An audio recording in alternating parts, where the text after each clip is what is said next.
नमस्ते बच्चों, मैं हूँ तुम्हारी काव्या मैडम। पाठ का नाम है हमारे राष्ट्रीय प्रतीक। कक्षा 7, विषय हिंदी, पाठ 6, भाग 2। तो बच्चों, पाठ का नाम है हमारे राष्ट्रीय प्रतीक। पिछले क्लास में पाठ का परिचय और शब्दार्थ हो चुका है ना? याद रखना चाहिए, भूलना नहीं चाहिए। तो राष्ट्रीय प्रतीक किसे कहते हैं? स्वतंत्र देश की पहचान कराने वाले चिन्ह राष्ट्रीय प्रतीक कहलाते हैं। ठीक है, प्रतीक मतलब चिन्ह। बच्चों, भारत हमारा देश है और दिल्ली इसकी राजधानी है ना? आज हम हमारे राष्ट्रीय प्रतीकों के बारे में जानेंगे, भारत के राष्ट्रीय प्रतीकों के बारे में जानेंगे। ठीक है, देखो, पहला है राष्ट्रीय ध्वज। राष्ट्रीय ध्वज बच्चों, हर एक स्वतंत्र राष्ट्र का अपना एक ध्वज होता है। ध्वज मतलब झंडा। ठीक है, यह एक स्वतंत्र देश होने का संकेत है। हमारा राष्ट्रीय ध्वज को तिरंगा भी कहते हैं क्योंकि इसमें 3 रंग है ना? भारतीय ध्वज में 3 रंग हैं, केसरिया, सफ़ेद और हरा, है ना? केसरिया रंग त्याग और वीरता का प्रतीक है। सफ़ेद रंग शांति का प्रतीक है, पवित्रता की निशानी है। हरा रंग समृद्धि, खुशहाली का प्रतीक है। ठीक है बच्चों, और यहाँ देखो, बीच में नीले रंग का अशोक चक्र है। ठीक है, अशोक चक्र में 24 तीलियाँ हैं। तीलियाँ मतलब काढ़ियाँ, लकीरें।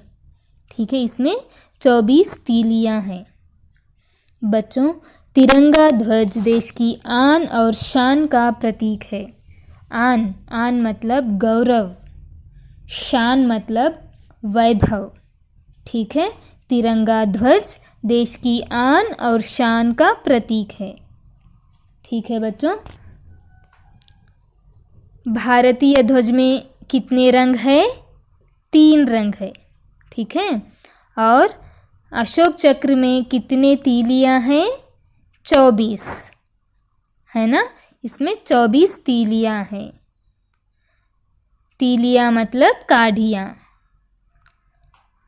तिरंगा ध्वज देश की आन और शान का प्रतीक है।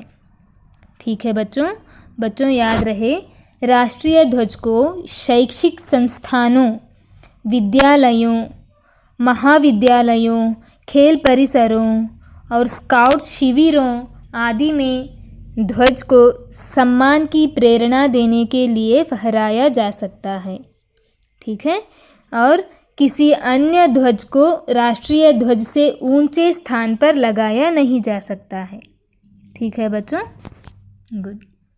और देखो, दूसरा राष्ट्रीय प्रतीक है राष्ट्रीय चिन्ह। बच्चों, हमारा राष्ट्रीय चिन्ह अशोक स्तंभ से लिया गया है। ठीक है, ये है भारत का राष्ट्रीय चिन्ह अशोक स्तंभ। मौर्य साम्राज्य के शासक महान सम्राट अशोक द्वारा सारनाथ में बनवाए गए स्तंभ से लिया गया है।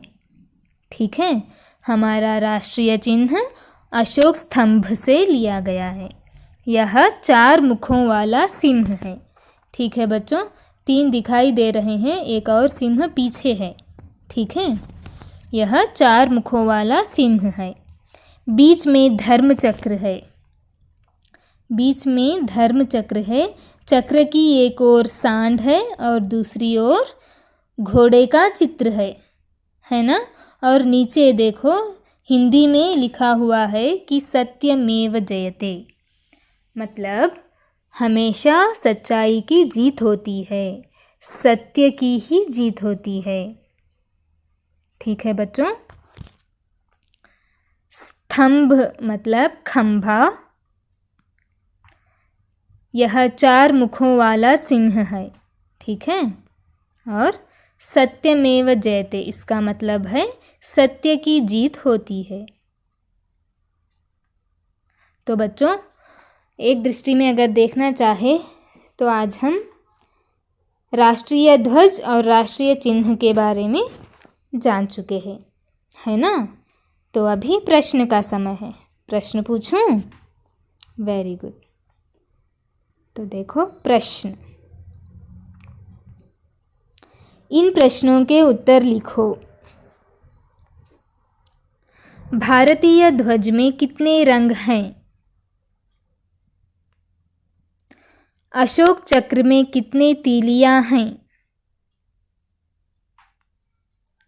हमारा राष्ट्रीय ध्वज किसका प्रतीक है? हमारे राष्ट्रीय चिन्ह में क्या लिखा हुआ है? भारत की राजधानी का नाम क्या है? ठीक है बच्चों, लिखोगे ना, एक नोटबुक में लिखो और पढ़ते रहो। ठीक है बच्चों, धन्यवाद।